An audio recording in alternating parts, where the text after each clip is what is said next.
Who knew that ghost bugs could lead to some of the most meaningful atmosphere in any show of the 2000s? 2005's, and by extension 2014's, Mushishi is an atmospherically smart show. It's funny because its lessons and observances aren't the most pronounced. There are deeper shows out there, some of which we've covered over the last few days.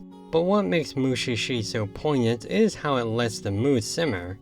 A great approach to philosophy is to let philosophy come naturally and undisturbed, and Mushishi's way in proposing ideas to transition to free silence is a masterclass in letting art engage with you with little interference. Let me explain. Ginkgo is a Mushi master, a man who can deal with the little bug-like spirit creatures few can see. Most are harmless and actually make up a good chunk of the world in various forms. For Ginkgo, they're a subject of study, seeing how different varieties affect humans and life around them. In his journey to learn more of the Mushi, he encounters fresh faces and new landscapes where they are troubling the populace in some way.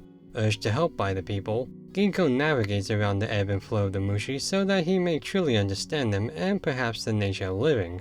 Like Kino's journey, Mushishi is an episodic show that follows vignettes rather than a greater whole story. Similarly to Kino, this makes the impact of each smaller scale tale better for how they interact with the environment and world building as the natural flow of the atmosphere moves. It's like camping and the events that go with that. You set up, build fires, plan cooking, and take in nature. All separate events, but bound together with the whole experience. Not every camping trip's the exact same, but there's a concentrated itinerary that helps guide your next steps. Mushishi's a camping trip. Actually, that's a pretty apt analogy. While Kino's journey was very much a gaze into the life and culture of human behavior, Mushishi's a traditionalist look on nature and how humans coexist with it. It's a much more gray area for characters like Ginkgo to move in, and lends itself to a more muddled discussion on the relationship between man and bug, whether that bug is nature, spiritualism, or something else. But what I really appreciate about this show is its atmospheric pull. It's incredibly smooth and subtle, and the world around this period enhances the nature's feel of an incorporeal concept living side by side with man. There are so many wonderful shots of just nature or Ginkgo walking around, and there's some of the most intriguing scenes in the show because you know the environment is filled with Mushi that you just can't see, and breathe a noticeable but faint life into the background. As far as the world building goes, it's almost as genius as it gets. Personally, I have no major problems with the show, though I do know it's not gonna be everyone's cup of tea. For one, it is pretty dialogue heavy, and the writing itself is very nuanced that sometimes it's not easy to wrap your head around it.